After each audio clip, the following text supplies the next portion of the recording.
օդի պակաս կա այդ ընդհանուր ատելության ու այդ ագրեսիվության մեջ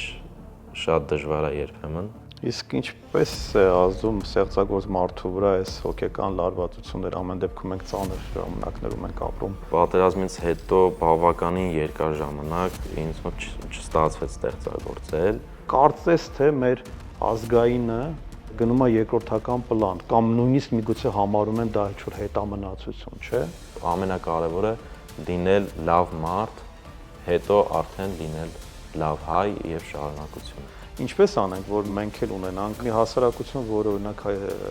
չգնա Հայաստանից։ Կարծում եմ ավելի շատ մարդիկ լքել են անարդարություն զգալով, քան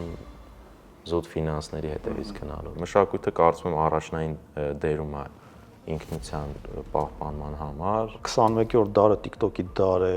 սլայդինգի դար է, ամեն ինչը պիտի լինի ռիլսերի, չգիտեմ, շորտերի։ Մեկ էլ տեսնում ես, որ այդ մարդը ստեղծում է լսարան, հետո սկսում է արդեն կարծիք ասել, որը շատ վտանգավոր կարծիք է, ինքը կարա թեկուզ կարծիք հայտնի երաժշտության մասին, չլինելով ընդհանրապես այդ ոլորտից։ Քաղաքական դաշտում միանշանակ չէ ուզի հայտնվել։ Ասում դեռ կան մարդիկ, որոնք ուզում են քաղաքականություն դուրս լինել, ընդունելով աշխարհը, մենք նաև ընդունենք մեզ, ընդունենք մեր ինքնությունը, ներկայանանք աշխարհին, աշխարհի լեզվով, բայց մեր ինքնությամբ